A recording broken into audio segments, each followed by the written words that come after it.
Bismillahirrahmanirrahim. Assalamualaikum warahmatullahi wabarakatuh. Innal hamdalillah nahmaduhu wa nasta'inuhu wa nastaghfiruh wa na'udzu billahi min shururi anfusina wa sayyiati a'malina man yahdihillahu fala mudilla lahu wa man yudlilhu fala hadiya lahu. أشهد أن لا إله إلا الله وحده لا شريك له وأشهد أن محمدا عبده ورسوله وصفيه وخليله أرسله ربه بالهدى ودين الحق ليظهره على الدين كله ولو كره المشركون.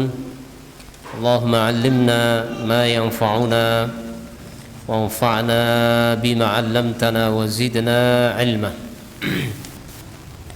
اللهم أرنا الحق حقا وارزقنا اتباعه وأرنا الباطل باطلا وارزقنا اجتنابه.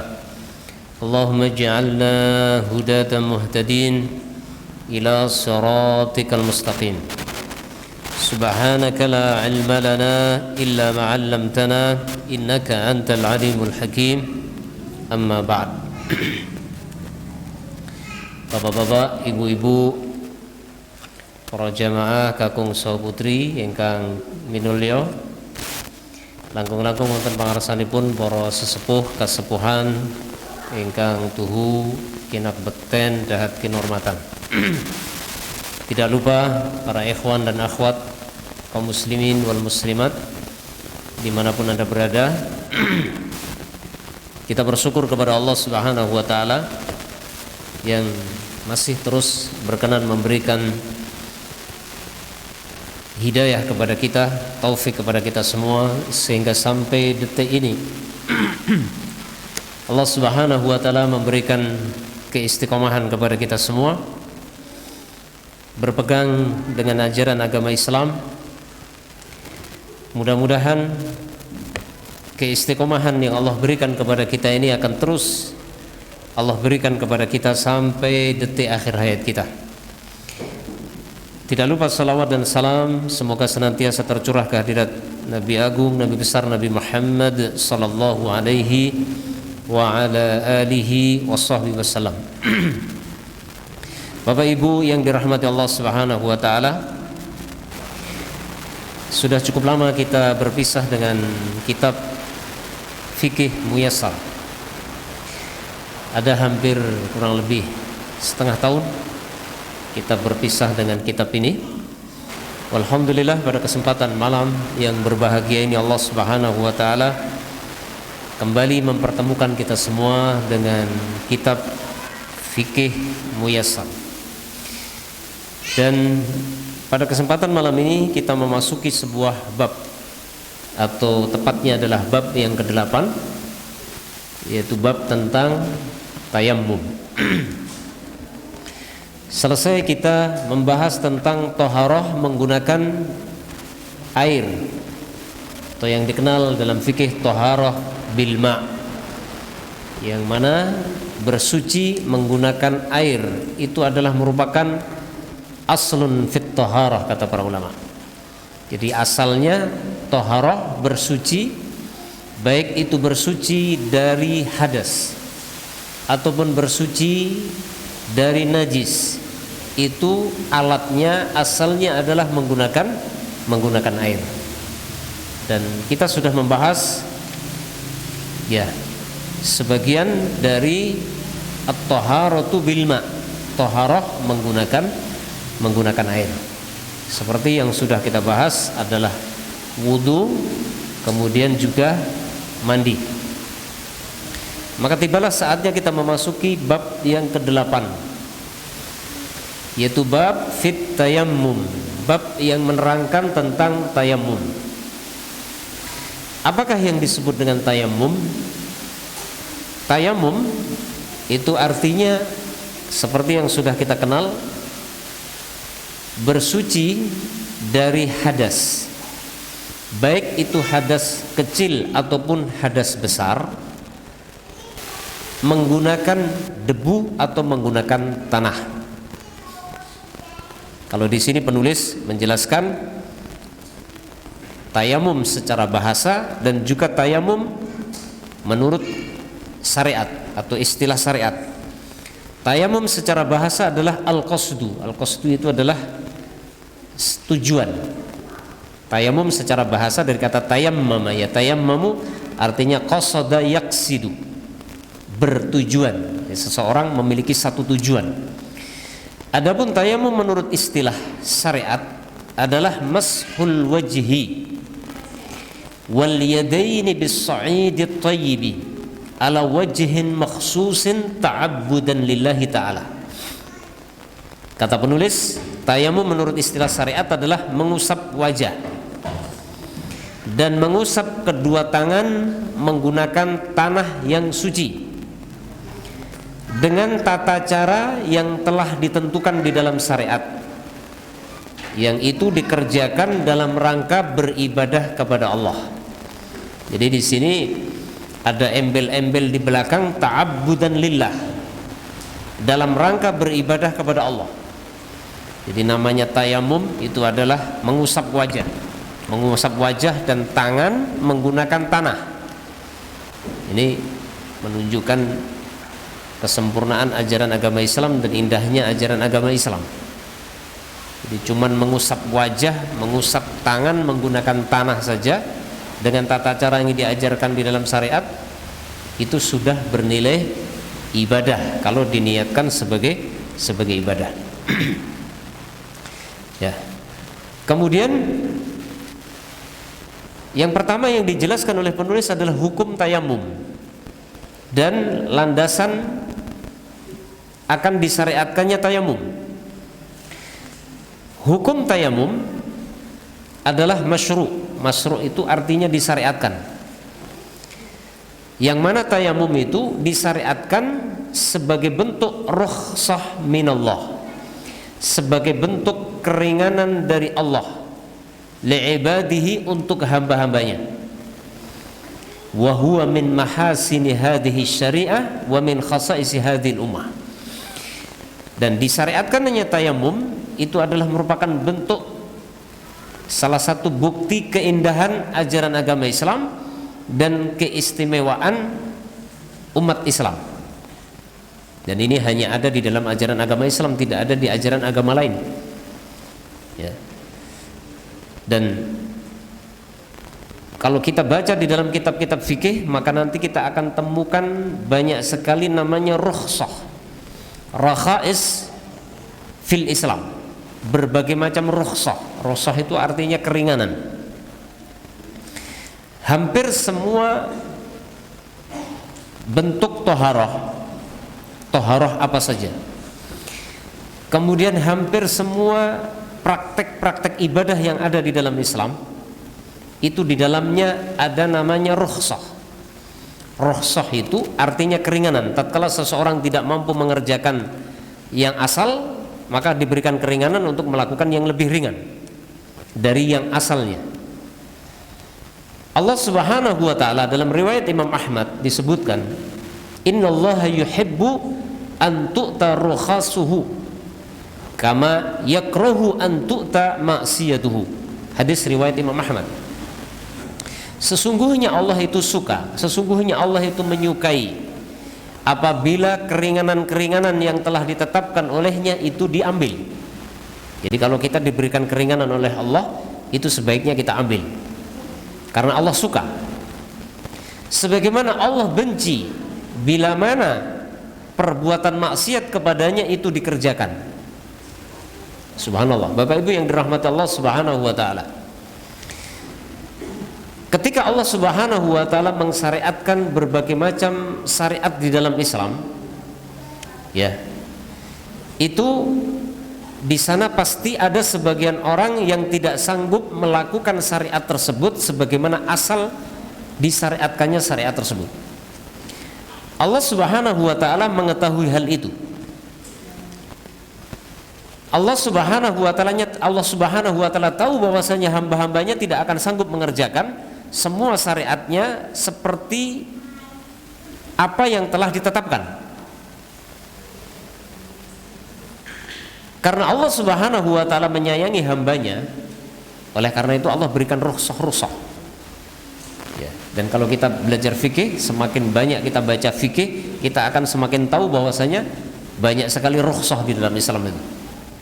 Oleh karena itu, ajaran Islam itu bukan ajaran yang saklek, bukan ajaran yang kaku. Pokoknya harus begini, kalau tidak begini salah. Tidak seperti itu.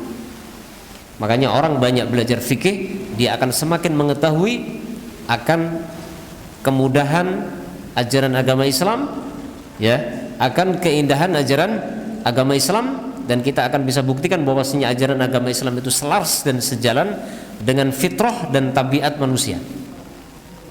Seperti yang diungkapkan oleh Al-Imam Ibnu Qayyim Al-Jauziyah, bahwa syariat Islam itu selaras dan sejalan dengan akal sehat dan fitrah manusia. Maka barang siapa yang mempelajari Islam secara kafah, secara menyeluruh, maka dia akan temukan berbagai bukti keindahan dan kebagusan ajaran agama Islam. Kita kembali kepada hadis yang berbicara tentang masalah rukhsah. Memang di sana ada kaedah-kaedah usul bahwa rukhsah itu diambil sesuai dengan kadarnya, tidak boleh melebihi batas. Makanya nanti ada namanya dawabit, dalam ilmu fikih ada namanya dawabit fikhiyah. Ada batasan-batasan, patokan-patokan fikih yang digunakan untuk memahami tentang hakikat rukhsah, hakikat keringanan yang Allah berikan. Nanti karena kadang-kadang kita akan temukan sebuah khilaf atau kita temukan perbedaan ulama fikih di dalam memahami satu persoalan, apakah ini masuk dalam kategori rukhsah atau bukan. Ini tidak lepas dari namanya perbedaan pendapat dari kalangan ulama fikih. Salah satu contoh, ya, saya sebutkan salah satu contoh tentang rukhsah yang diperdebatkan adalah sholatnya musafir di qasar, kemudian di jama'. Ulama fikih sepakat al-jam'u fis safar, menjamak sholat ketika sedang safar, seperti sholat duhur digabung dengan sholat asar. Bisa namanya jamak takdim, bisa namanya jamak takhir. Jamak takdim berarti sholat asar dikerjakan di waktu sholat duhur. Jamak takhir yaitu sholat duhur dikerjakan di waktu asar, digabung dalam waktu bersamaan. Yang saya tahu telah terjadi ijma' di kalangan ulama fikih, tidak ada perbedaan pendapat bahwasanya itu adalah rukhsah, sehingga boleh diambil, boleh tidak pada asalnya. Akan tetapi kalau kembali kepada hadis riwayat Ahmad tadi, lebih afdol rukhsah itu diambil karena Allah menyukai. Akan tetapi ada yang diperdebatkan apakah itu masuk dalam kategori rukhsah atau bukan rukhsah, rukhsah ataukah azimah. Contohnya adalah mengqashar sholat bagi seorang musafir ketika sedang perjalanan. Misalkan ibu-ibu, bapak-bapak, panjenengan safar ke Surabaya.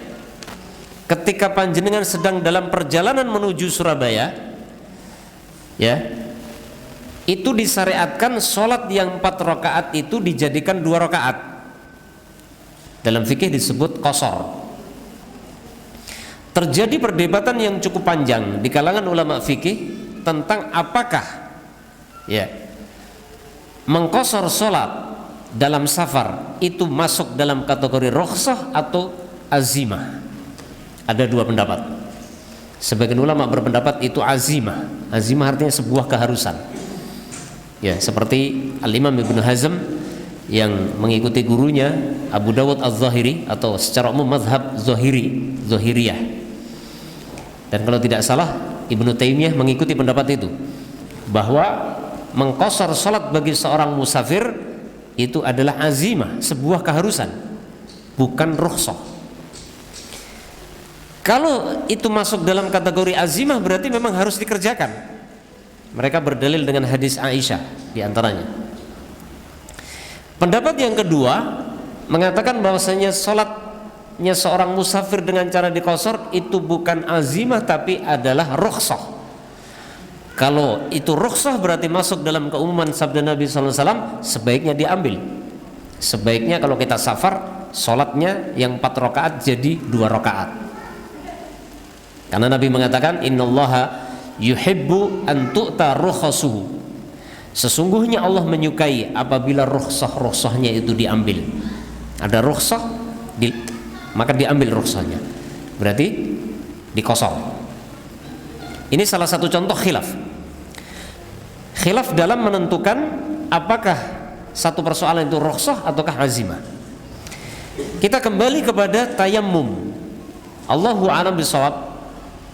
Yang saya tahu tayammum itu sudah menjadi ijma' para ulama, itu adalah masuk dalam kategori rukhsah. Rukhsah artinya keringanan. Sehingga tayamum itu nanti bisa menjadi pengganti toharah menggunakan air, baik itu pengganti wudu ataupun mengganti mandi besar. Ya, ketika seseorang pada saat dia harus berwudu karena hadas kecil atau pada saat dia harus mandi ketika hadas besar, kemudian ada rukhsah yang meringankan dirinya untuk tidak berwudu, tidak mandi besar, tapi diganti dengan tayamum, maka kalau memang itu benar, ada bukti-bukti itu sebagai rukhsah, maka berarti tayamum masuk dalam kategori apa yang dikatakan Nabi SAW, innallaha yuhibbu an tu'ta rukhasuhu. Sesungguhnya Allah suka apabila rukhsahnya itu diambil, menyukai rukhsahnya itu diambil.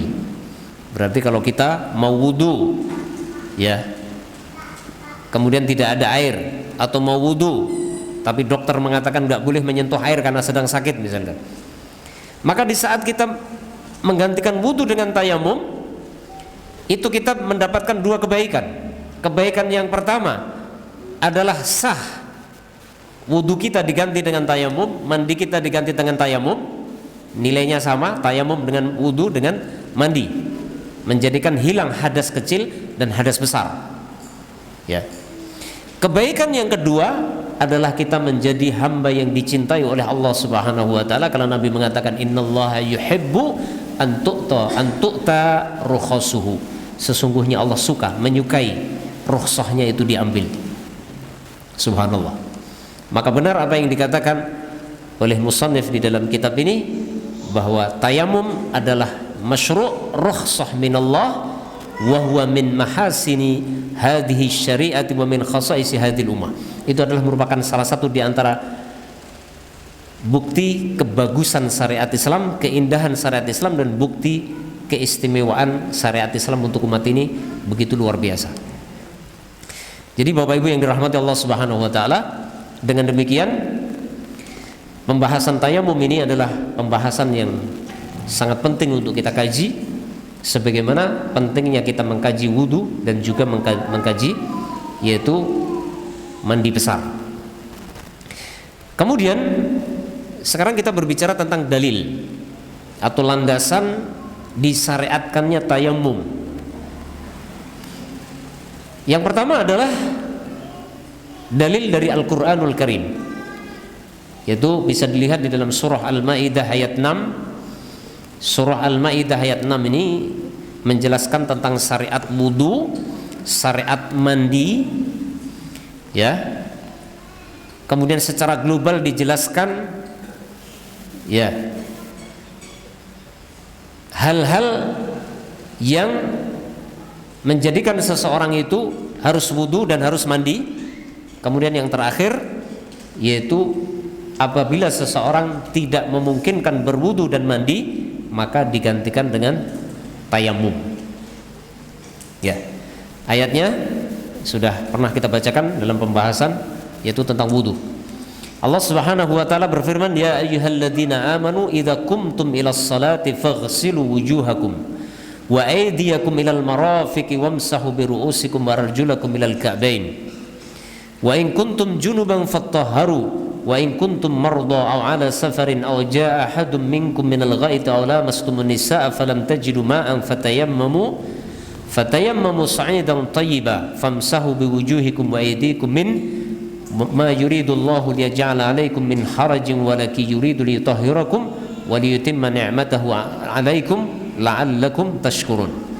Wahai orang-orang yang beriman, jika kalian ingin mengerjakan sholat, maka cucilah wajah kalian dan tangan kalian sampai ke siku, dan usaplah kepala kalian, dan basuhlah kaki kalian sampai kedua mata kaki. Ini menjelaskan tentang perintah berwudu ketika hendak sholat. Kemudian seterusnya Allah mengatakan, dan apabila kalian junub, ya, apabila kalian junub maka bersucilah. Dalam tafsirnya disebutkan mandilah. Jadi kalau junub berarti mandi. Dan apabila kalian sedang sakit atau sedang safar, ini kasus orang yang akan berwudu atau akan mandi besar karena junub, kondisinya sakit bagaimana? Atau sedang safar, ya. Au jahadum minkum minal ghaidi aw lamastumun nisa. Kemudian dijelaskan tentang faktor yang menyebabkan seseorang itu hadas kecil, yaitu buang air besar, kemudian hadas besar, yaitu hubungan suami istri. Akan tetapi apa? Falam tajidu ma'a. Hadas kecil, hadas besar, nggak ada air. Ini salah satu rukhsah tayamum sebagai pengganti wudu dan pengganti mandi, yaitu tidak ada air. Apa kata Allah? Falam tajidu ma'an fatayammamu sa'idan thayyiba. Kemudian kalian tidak menemukan air, maka bertayamumlah menggunakan tanah yang suci. Di sini Allah tidak menyebutkan secara rinci tayamum sebagai pengganti wudu ataukah pengganti mandi. Karena ayatnya bersambung dan tidak ada penjelasan, maka para ulama mengatakan ini menunjukkan bahwasanya tayamum itu bisa menjadi pengganti wudu dan bisa menjadi pengganti mandi besar. Sehingga kalau ada orang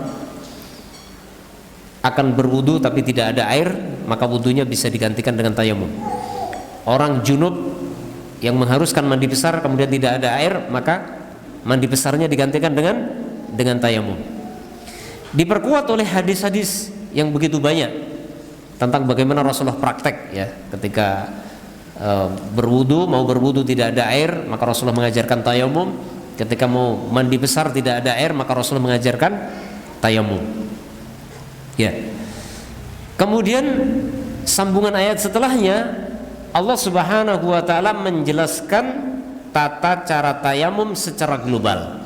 Famsahu biwujuhikum wa aydikum min. Kemudian usaplah, maka usaplah wajah kalian dan tangan kalian. Jadi Bapak Ibu yang dirahmati Allah, tayamum, baik tayamum tersebut sebagai pengganti wudu atau tayamum sebagai pengganti mandi, itu tata caranya sama berdasarkan ayat ini. Nanti diperkuat oleh hadis-hadis Nabi bagaimana prakteknya. Karena dalam ayat ini hanya diperintahkan mengusap wajah dan tangan. Jadi tayamum, baik itu tayamum sebagai pengganti wudu atau pengganti mandi, itu yang diusap cuman wajah dan cuman tangan. Nah, nanti terjadi perdebatan di kalangan ulama fikih. Kata-kata aidikum di sini maksudnya tangan, di sini batasnya mana? Karena kalau disebut kata-kata tangan itu kan mulai dari lengan atas sini sampai telapak tangan, ini disebut tangan dari sini sampai sini. Ini namanya lengan atas, ini namanya apa? Hasta, kemudian ini telapak tangan. Dari sini sampai sini itu namanya tangan. Ya. Maka nanti terjadi khilaf di kalangan ulama fikih tentang tata cara mengusap tangan ketika sedang tayamum. Ada kurang lebih 3 pendapat, dan 3 pendapat ini populer, ya. Sebagian ulama fikih berpendapat tayamum, mengusap tangan ketika tayamum itu ya dari atas ini sampai sini, dari sini sampai sini, karena ini juga tangan, ini tangan sampai sini tangan semua, jadi diusap sampai sini, begitu. Ya, itu pendapat yang pertama. Pendapat yang kedua adalah populer pendapatnya mazhab Syafi'i, yaitu sampai ke siku. Jadi tayamum mengusap tangan itu sampai ke siku saja. Ya. Yang ketiga adalah populer dari kalangan mazhab Hambali. Ya. Dan sebagian mazhab Maliki menurut sebagian pendapat, yaitu telapak tangan. Telapak tangan itu batasnya sini. Jadi pergelangan ini namanya telapak tangan. Jadi diusap telapak tangan. Jadi ada 3 pendapat ini, semuanya populer. Mana yang paling kuat nanti kita bahas, Allah Ta'ala alam bisawab, ya. Kalau kita melihat teks zahir dari hadis-hadis yang ada, seperti hadis Ammar bin Yasir, kemudian hadis Imran bin Husain, Itu secara teks begitu jelas disebutkan kaf, ya kan? Rasulullah mengatakan usaplah kedua telapak tanganmu. Ketika Rasulullah mengajarkan tayamum kepada Ammar bin Yasir pun juga Rasulullah SAW mempraktekkan langsung, yaitu dengan mengusap telapak tangan sini, tidak sampai ke siku, apalagi sampai ke lengan atas. Jadi cuman telapak tangan. Itu masuk dalam khilaf. Ya, tidak usah kita ribut dengan perbedaan pendapat, semuanya memiliki argumentasi dan dalil.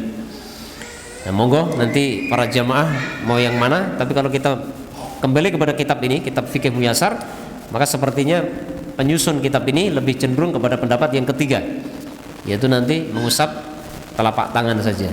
Tangan itu telapak tangan. Ya.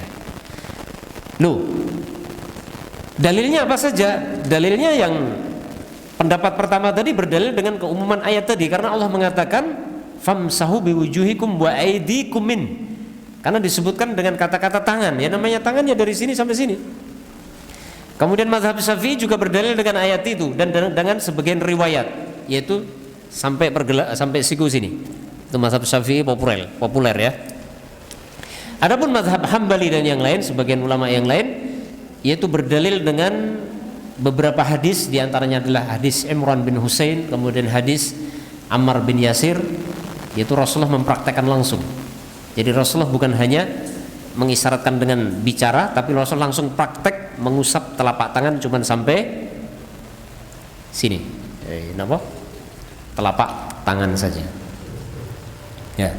Allahu a'lam bishawab. Kalau kita lihat dalam kitab ini nanti sepertinya penyusun kitab ini lebih cenderung kepada pendapat yang ketiga. Allahu a'lam.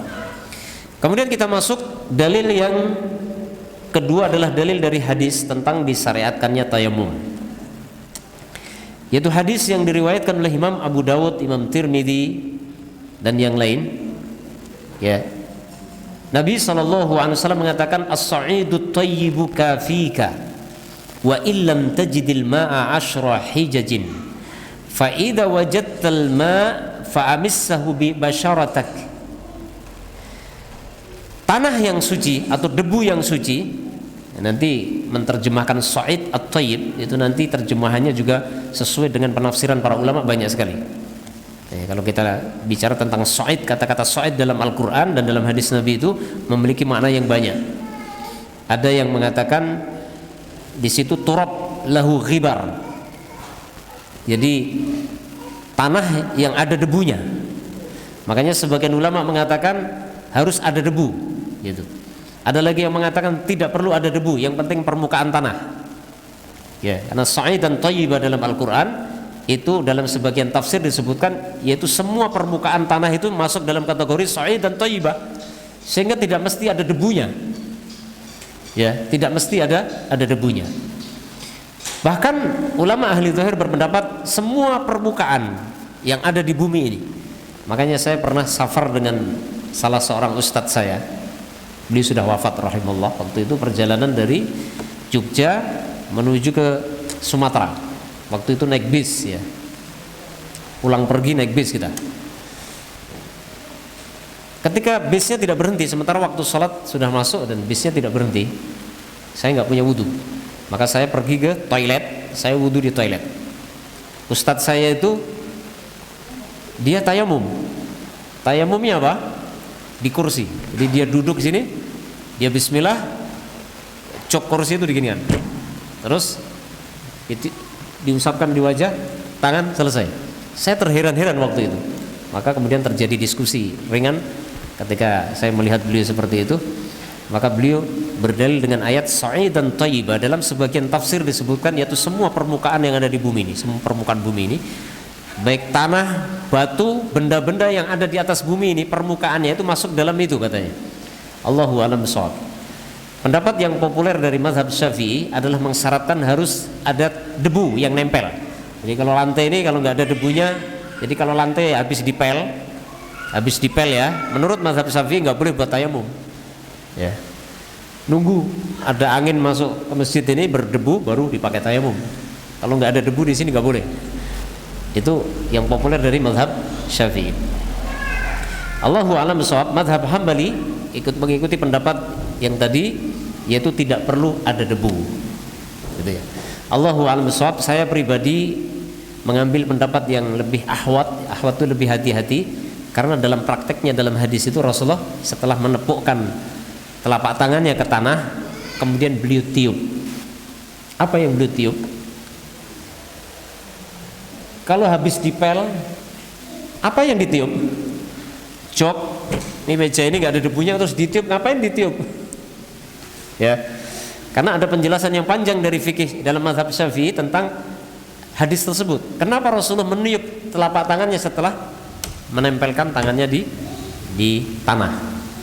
Ya, dijelaskan oleh mereka bahwasanya di sini ada debu. Untuk mengurangi debu yang ada di tangan, maka Rasulullah meniupnya. Maka itu dijadikan dalil oleh mazhab Syafi'i bahwa harus ada debunya. Allahu a'lam bishawab. Ini kita masuk dalam masalah khilaf berarti ya. Allahu a'lam. Kemudian banyak lagi hadis yang lain seperti hadis riwayat Imam Bukhari, Nabi SAW bersabda, ju'ilat liyal ardu masjidan wa tahura. Bumi, ini beberapa keistimewaan yang diberikan kepada Rasulullah SAW yang tidak diberikan kepada Nabi sebelumnya. Di antaranya apa? Bumi itu bisa dijadikan sebagai tempat sujud dan bisa dijadikan sebagai alat untuk bersuci. Inilah kemudahan umat Islam. Kita misalkan pergi ke hutan, kemudian sudah masuk waktu sholat, nggak ada masjid, nggak usah bingung cari masjid, sholat di situ. Ya, sholat di hutan, nggak perlu bingung. Mungkin ada yang merasa nggak bawa sajadah, harus pulang dulu sementara jauh, kalau jalan dari hutan sampai ke rumah waktunya habis. Sholatnya di mana? Sholat tidak pakai sajadah. Sholat di atas tanah. Ya, bahkan di zaman Rasulullah SAW dulu masjidnya tidak ada keramiknya. Masjid Nabi dulu adalah lantainya adalah pasir. Bahkan dalam satu riwayat disebutkan ketika hujan, kemudian masjidnya Rasulullah itu bocor, ya, kemudian air masuk ke dalam masjid. Kemudian waktu itu Rasulullah sujud, nempel di jidat beliau kayak sejenis lumpur gitu ya. Jadi tanah basah, pasir yang basah nempel di wajah beliau. Ini menunjukkan apa? Waktu itu tidak ada keramik, tidak ada lantai, tidak ada alas. Sehingga ini adalah merupakan satu kemudahan yang Allah berikan kepada umat Muhammad. Dimanapun kita berada, ketika datang waktu sholat, kita sholat di tempat itu. Ya, kecuali kuburan, kemudian jamban, itu yang tidak boleh dipakai sholat.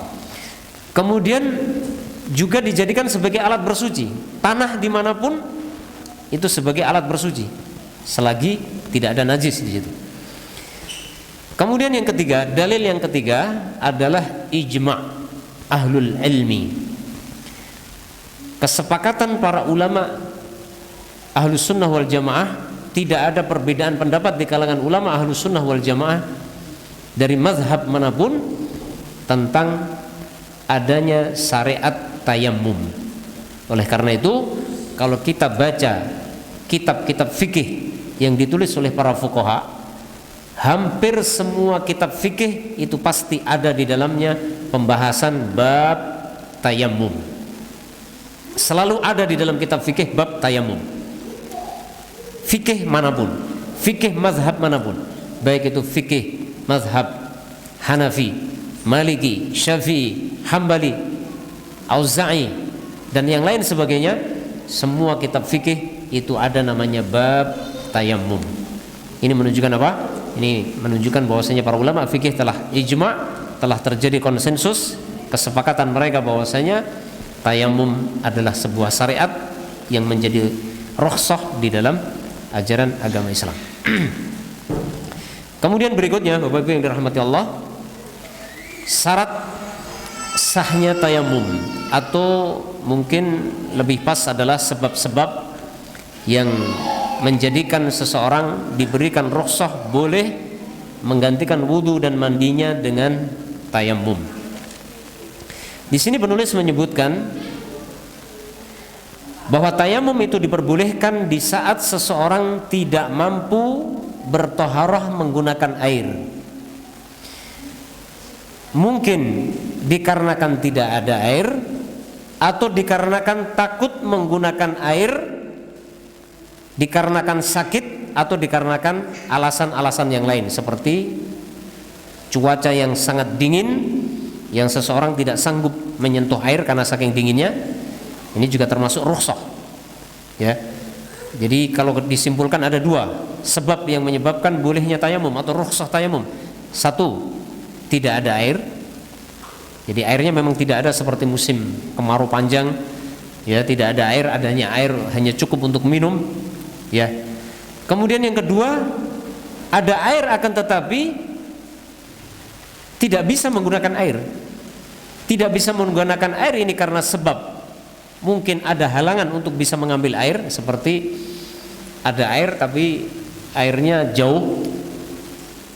Kalau perjalanan sampai ke tempat air tersebut itu menghabiskan waktu sholat misalkan, ya, maka itu termasuk rukhsah. Atau mungkin ada air tapi air tersebut ada binatang buas di dekat air tersebut, sehingga kalau orang ambil air di tempat tersebut kemungkinan akan dimangsa sama binatang buas. Itu juga termasuk rukhsah, udzur. Termasuk juga cuaca yang sangat dingin. Ya, ini kemudahan bagi kita. Biasanya ini waktu subuh yang sangat sulit. Musim dingin, kita bangun pagi untuk sholat subuh, itu cuaca sangat dingin sekali. Ketika kita menyentuh air seperti es, misalkan. Kan tetapi kalau teman-teman di Serunggo, ya saya kira tidak sampai seperti itu. Kalau kita di daerah Dieng atau daerah Parakan, saya pernah waktu itu menginap di rumahnya teman saya di daerah Paraan di lereng Gunung Sumbing itu. Subhanallah, jangankan waktu subuh, jam 12 siang itu air itu seperti es, itu jam 12 siang di lereng Gunung Sumbing itu. Kemudian mungkin di daerah Dieng dan sebagainya. Apalagi waktu subuh lebih dingin lagi. Maka ketika seseorang mau berwudu atau mandi junub di saat cuaca yang sangat dingin, maka diperbolehkan wudu dan mandi junubnya diganti dengan tayamum. Ya, subhanallah. Ini adalah sebuah kemudahan bagi umat Islam di dalam melaksanakan ibadah kepada Allah Subhanahu wa taala atau di dalam bertaharah. Kemudian salah satu dalil yang menjelaskan hal itu adalah hadis Imran bin Husain. Ya, hadis Imran bin Husain yang menerangkan bahwasanya alaika, kata Nabi, alaika bis-sa'idit thayyib fa innahu yakfik. Ya. Ketika seseorang dalam kondisi tidak mampu menggunakan air, maka Nabi mengatakan cukup bagimu menggunakan tanah yang suci. Maka tanah yang suci itu bisa mencukupkan taharah bagimu. Ya. Ini dalam hadis Nabi sallallahu alaihi wasallam. Dalam riwayat yang lain, sampai-sampai Nabi sallallahu alaihi wasallam mengatakan, ya, dalam hadis riwayat Imam Abu Dawud tadi sudah dibacakan, as-sa'idut thayyibu kafika wa illam tajidil ma'a 'ashra hijajin fa idza wajadtal ma'a fa'amissahu basyaratak. Tanah yang suci itu mencukupi engkau, mencukupi dirimu untuk bertaharah jika seandainya kamu tidak menemukan air, walaupun kamu tidak menemukan air selama 10 tahun. Tapi kayaknya nggak mungkin ya orang tidak ketemu air 10 tahun. Mungkin maksudnya apa? Airnya tidak pernah cukup untuk bertaharah, digunakan bertaharah cukupnya hanya untuk minum. Bisa jadi selama 10 tahun ini kekeringan, jadi airnya sedikit, airnya lebih didahulukan untuk digunakan untuk dikonsumsi dibandingkan untuk berwudu. Ya.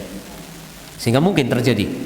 Kata Nabi apa? Kalau kamu tidak menemukan air selama 10 tahun misalkan, maka cukup bertaharah menggunakan tanah yang suci.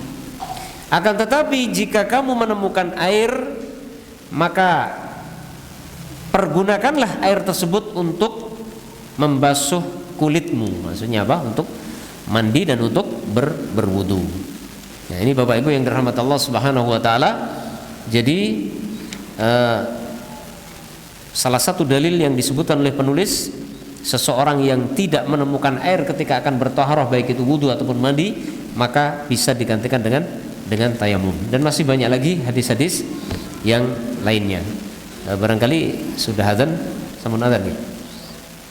Pun adzan tidak? Sampun. Oke, kita dengarkan azan terlebih dahulu, kemudian setelah dikumandangkan azan nanti kita lanjut insyaallah taala. Allahu a'lam bishawab. Wassallallahu ala nabiyyina Muhammadin wa ala alihi washabbihi wasallam.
Alhamdulillah, salatu wassalamu ala Rasulillah wa ala alihi wa ashabihi wa mawalah, wa la hawla wa la quwwata illa billah, amma ba'd. Bapak Ibu yang dirahmati Allah Subhanahu wa taala, kita lanjutkan pembahasan tentang tayamum. Tadi sudah kita sampaikan tentang sebab-sebab yang menjadi rukhsah diperbolehkannya tayamum, baik tayamum untuk menggantikan wudu ataupun menggantikan mandi besar. Yaitu bisa disimpulkan tadi ada dua. Yang pertama, tidak menemukan air, yang kedua tidak bisa menggunakan air atau takut menggunakan air. Takut menggunakan air karena mungkin ada udzur seperti sakit atau seperti ada bahaya bila kita mengambil air di satu tempat, seperti ada binatang buas dan lain sebagainya.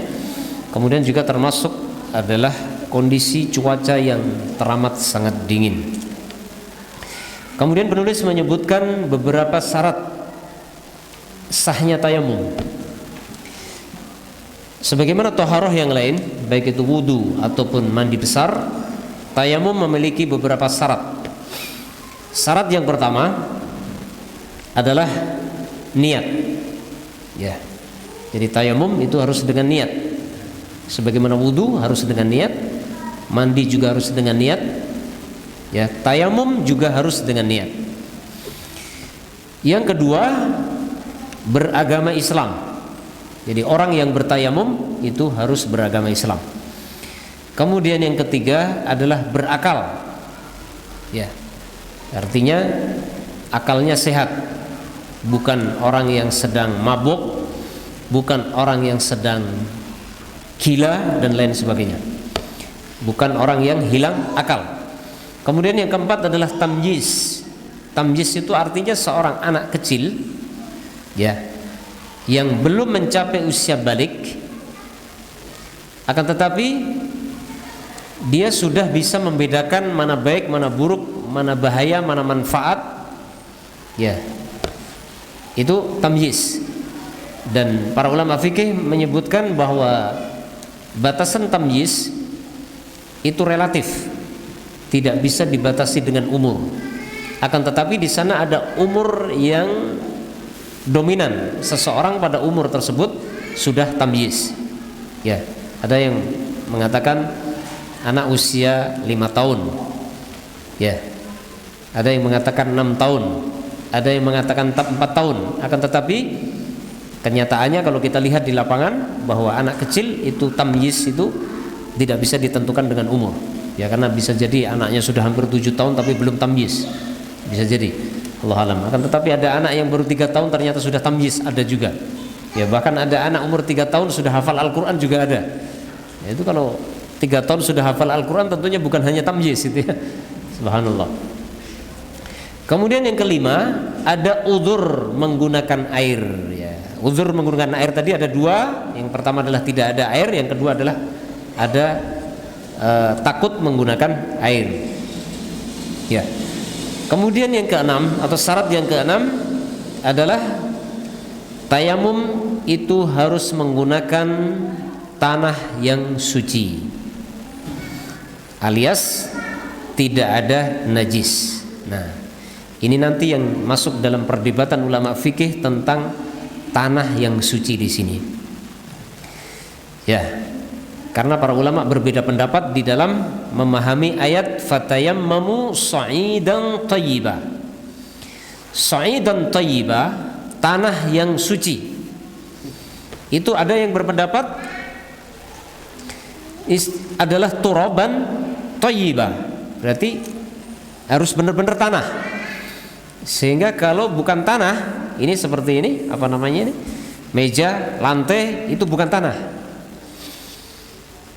Kecuali kalau di atas meja, di atas lantai itu ada tanah, baik tanah itu berupa debu atau berupa tanah yang ada di atasnya. Ini pendapat yang pertama. Pendapat yang kedua tadi adalah semua permukaan bumi ini, semua permukaan bumi ini termasuk bebatuan, itu masuk sa'idan thayyibah. Makanya ada 2 pendapat masalah ini ya. Allah Ta'ala alam bisawab. Saya pribadi lebih cenderung kepada pendapat mazhab Syafi'i, yaitu yang mengharuskan permukaan yang ada debunya. Ya, karena mazhab Syafi'i berdalil dengan hadis yang kuat ya, yaitu tentang praktek, yaitu Rasulullah meniup telapak tangannya setelah menepukkan telapak tangan ke tanah, kemudian ditiup, berarti ada debu di situ. Allahu alam. Tapi pendapat yang lain mengatakan walaupun tidak ada debu, bahkan tadi seperti yang saya ceritakan guru saya, kursi, kemudian bahkan di atas batu juga bisa. Kalau mazhab Syafi'i mengharuskan di atas batu boleh tapi harus berdebu. Di atas lantai boleh tapi harus berdebu. Di dinding juga boleh, syaratnya dinding ada debunya. Ya. Bahkan ada sebagian ulama yang berpendapat, ulama fikih ya. Saya agak lupa itu pendapat siapa. Yaitu seorang musafir itu sampai dianjurkan kemana-mana bawa tanah. Jadi di samping bawa air juga bawa tanah. Ya, kalau nanti tidak airnya habis atau tidak ketemu air, maka tanahnya dikeluarkan, digelar tanahnya itu ditumpahkan di tempat tertentu untuk tayamum. Ada yang sampai seperti itu. Akan tetapi saya kira tidak sampai seperti itu. Yang penting kita mencari tempat yang kira-kira di situ suci, yang di situ ada debu yang menempel di atasnya. Allahu a'lam bishawab. Ini khilaf. Untuk yang syarat yang keenam ini ada perbedaan pendapat karena adanya beberapa riwayat yang menafsirkan sa'idan thayyiba itu zahirul ard, yaitu permukaan bumi itu semuanya sa'idan thayyiba. Tapi ada yang mengatakan sa'idan thayyiba adalah turab. Harus turab berarti harus tanah, ya. Kalau bukan tanah berarti harus ada debu. Allahu ta'ala bishawab. Kemudian tata cara wudu atau sifat wudu. Nah, bagaimana prakteknya wudu itu? Ya, praktek tayamum, maafkan ya. Tayamum, tata cara tayamum. Tata cara tayamum adalah seperti dalam hadis Imran bin Husain atau dalam hadis Ammar bin Yasir. Kalau dalam hadis Imran bin Husain itu disebutkan yaitu tayamum sebagai pengganti wudu. Kalau dalam hadis Ammar bin Yasir adalah tayamum sebagai pengganti mandi besar. Dalam dua hadis tersebut sama, prakteknya sama, baik tayamum yang sebagai pengganti wudu seperti hadis dalam hadis Imran bin Husain, yaitu menepukkan telapak tangan ke tanah, kemudian mengusap wajah, kemudian mengusap telapak tangan. Oke, prakteknya begini. Bismillah. Nanti ada dua pendapat. Pendapat yang pertama mengatakan satu kali saja. Satu kali untuk wajah ditiup dulu, kemudian untuk wajah, telapak tangan, selesai. Pendapat yang kedua dua kali. Satu kali tiup wajah, selesai. Tepuk lagi, tiup lagi untuk telapak tangan. Ya. Akan tetapi dalam hadis Imran bin Husain disebutkan satu kali untuk wajah dan untuk telapak tangan. Dalam hadis Ammar bin Yasir, ini kisahnya adalah disebutkan dalam riwayat Imam Ahmad. Ketika Ammar bin Yasir itu menempuh perjalanan safar atau musafir, Ammar bin Yasir itu bersafar. Kemudian beliau istirahat di tengah perjalanan, istirahat siang, tapi ternyata beliau mimpi basah. Perjalanan istirahat, mimpi basah. Lalu beliau mencari air ke sana kemari dan beliau tidak mendapatkan air. Sementara Ammar bin Yasir itu belum mengetahui tata cara tayamum sebagai pengganti mandi besar. Yang beliau tahu adalah tayamum sebagai pengganti wudu. Usap wajah, usap telapak tangan. Beliau belum pernah mendapatkan penjelasan dari Nabi bagaimana tata cara tayamum sebagai pengganti mandi. Maka beliau beristihad, karena nggak tahu beristihad. Lepas bajunya, kemudian beliau gulung-gulung di tanah. Disebutkan dalam hadis seperti seekor ayam yang jenengan ngertos gini, pitik adus niku kan boten nganggo banyu. Ayam kalau mandi itu di tempat debu itu, buk. Itu mandinya ayam. Jadi ternyata ayam lebih dulu tahu tentang syariat tayamum. Cuman nggak ada yang ngajari. Ammar bin Yasir digambarkan dalam riwayat tersebut, beliau berguling-guling di tanah seperti seekor binatang yang mandi menggunakan tanah. Kemudian setelah pulang ke Madinah, maka Ammar bin Yasir menceritakan apa yang beliau alami dan apa yang beliau lakukan kepada Nabi SAW. Maka Rasulullah pun tertawa, dan Nabi langsung mempraktekkan di hadapan Ammar bin Yasir bagaimana tata cara tayamum sebagai pengganti mandi besar.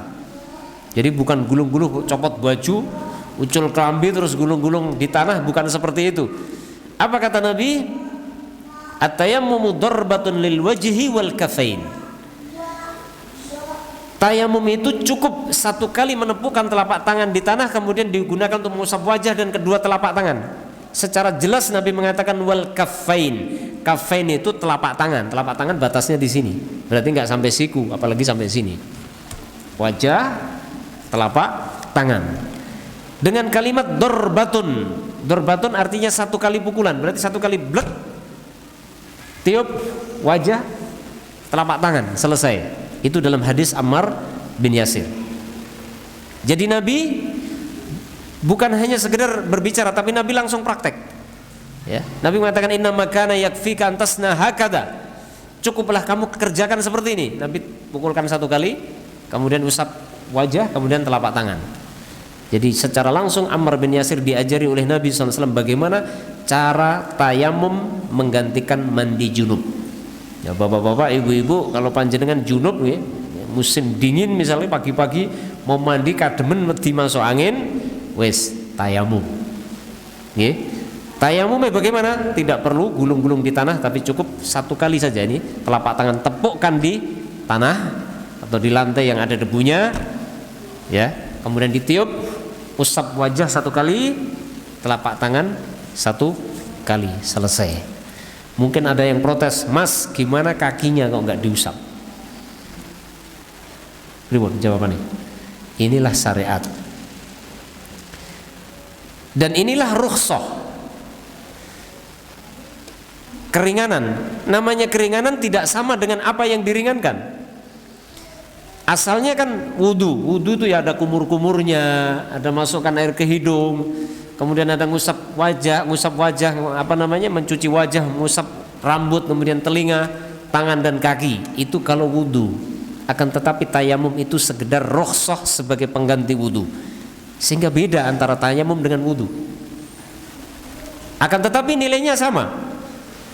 Prakteknya berbeda, alatnya pun berbeda, akan tetapi nilainya sama. Ya. Inilah kemudahan di dalam agama Islam. Maka benar apa yang dikatakan Nabi SAW, ad-dinu yusrun, kata Nabi, agama itu mudah. Agama Islam itu adalah agama yang mudah.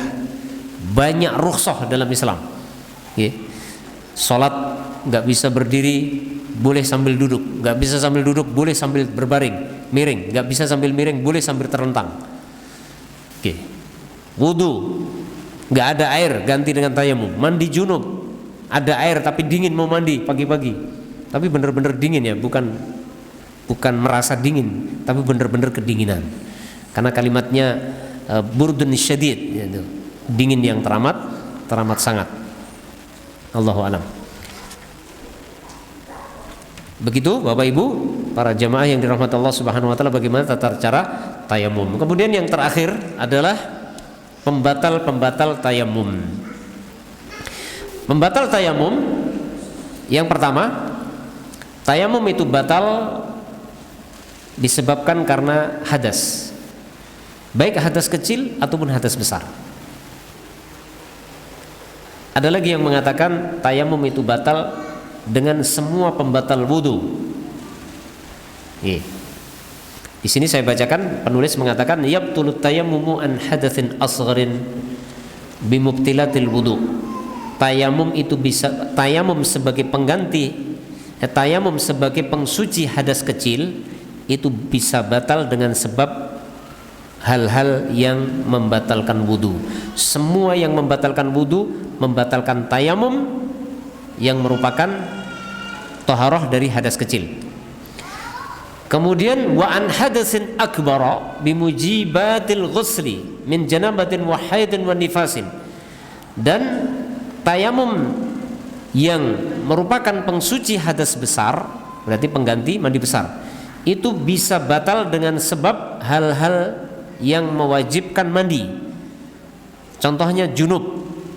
Misalnya pun mau bertayamum sebagai pengganti junub, kemudian junub lagi, batal mandinya, tayamumnya batal. Atau keluar darah haid atau nifas, maka semua hal yang menjadikan wajibnya mandi besar itu semuanya membatalkan tayamum, bila tayamum sebagai pengganti mandi besar. Kemudian pembatal tayamum yang kedua adalah mendapatkan air bagi orang yang tayamumnya karena tidak ada air. Cuma nanti ada satu persoalan yang dibahas oleh para ulama. Ketika seseorang sholat dengan menggunakan tayamum, karena tadi waktu mau berwudu tidak ada air sehingga tayamum, kemudian sholat. Setelah selesai sholat ternyata ada air, apakah wajib mengulangi sholat? Apakah wajib mengulangi wudu kemudian mengulangi sholat? Ada dua pendapat memang. Ada yang berpendapat diulangi sholatnya, diulangi wudunya dan sholat. Akan tetapi Allahu a'lam pendapat yang paling tepat tidak perlu diulangi. Kenapa? Karena tayamum itu statusnya sama dengan wudu. Karena al-badal kal mubdal, pengganti itu sama statusnya dengan apa yang digantikan. Karena tayamum sebagai pengganti wudu, sehingga tayamum itu mencukupkan sebagaimana wudu, sehingga tidak perlu diulangi. Itu pendapat yang saya tahu.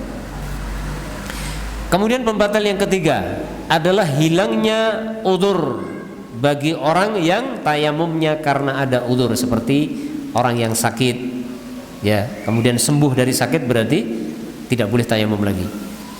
Kemudian dingin yang teramat sangat, kalau sudah tidak dingin berarti tidak boleh tayamum. Itu kurang lebih 3 pembatal tayamum.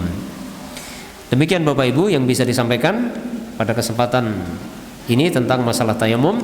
Kemudian ada satu pertanyaan tadi yang disampaikan lewat admin tentang orang yang perjalanan naik pesawat.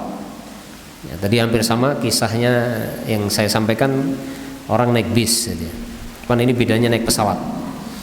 Orang naik pesawat, kemudian datang waktu sholat, harus wudu atau boleh tayamum di pesawat? Pertanyaannya bisa saya simpulkan ada 2 sebenarnya. Satu, orang yang ada di atas pesawat dan pesawat sedang terbang, ya, bukan sedang di bandara, ya. Dan tidak mungkin pesawatnya suruh mampir di masjid atau mampir di tempat wudu misalkan, nggak mungkin.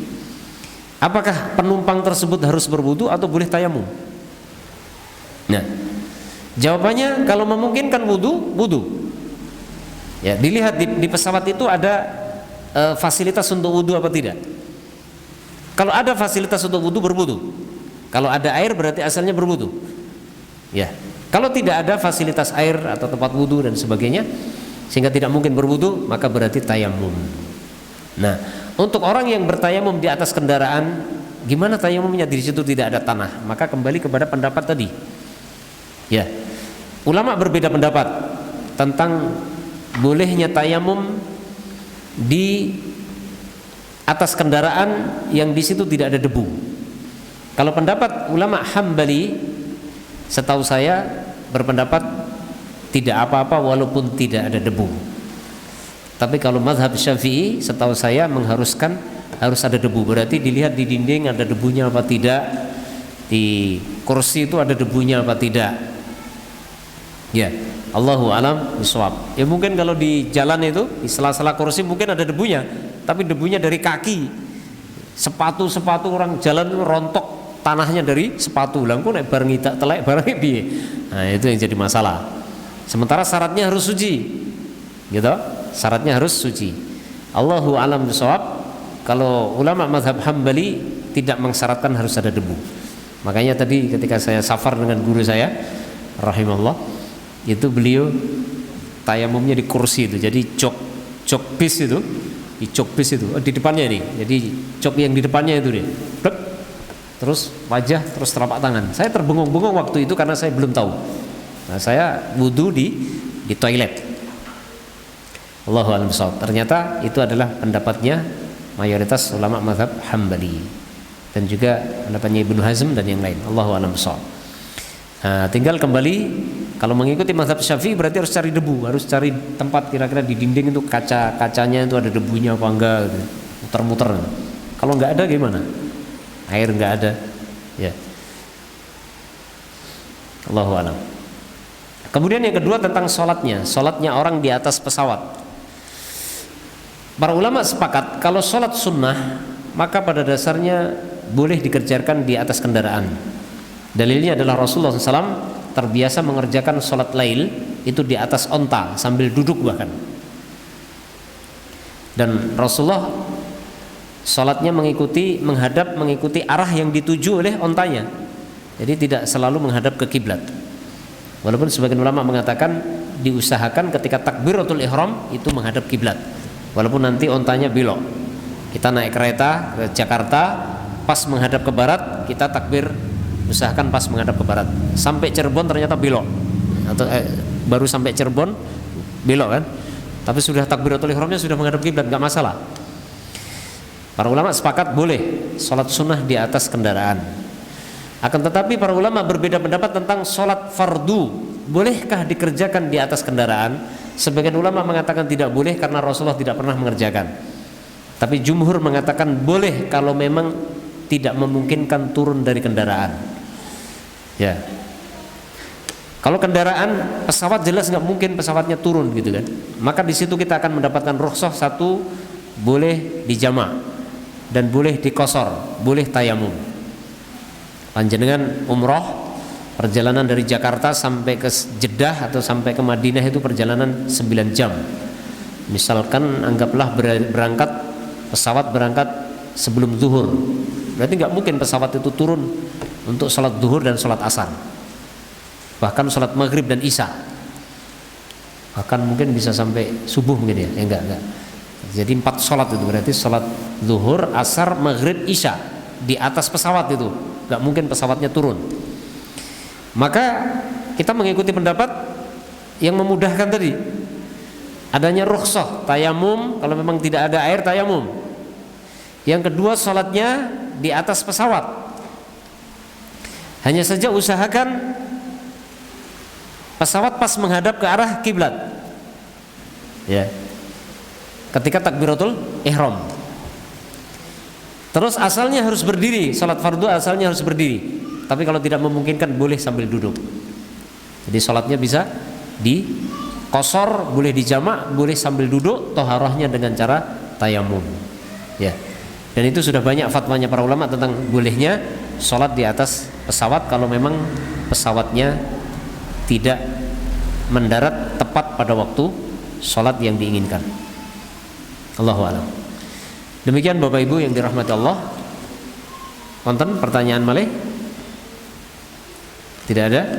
Kalau tidak ada kita cukupkan sampai di sini karena sudah hampir 7:30. Kita cukupkan. Mudah-mudahan Allah Subhanahu wa taala senantiasa memberikan taufik kepada kita semua sehingga kita terus bisa menambah ilmu dan terus menambah ilmu, karena dengan terus menambah ilmu maka pengetahuan dan pemahaman kita terhadap keislaman kita akan semakin mendalam sehingga kita akan tidak bingung ketika menemukan berbagai macam persoalan dalam urusan agama kita. Tatkala kita ingin menjalankan agama kita, maka dengan ilmu maka semuanya akan terjawab insyaallah taala. Demikian Bapak Ibu yang dirahmati Allah. Ada kurang lebihnya saya mohon maaf yang sebesar-besarnya. Ada benarnya datangnya dari Allah, ada salahnya dari kebodohan saya. Semoga Allah mengampuni dosa saya. Dan kita tutup dengan doa kafaratul majlis. Subhanakallahumma wa bihamdika asyhadu an la ilaha illa anta astaghfiruka wa atubu ilaik. Assalamualaikum warahmatullahi wabarakatuh.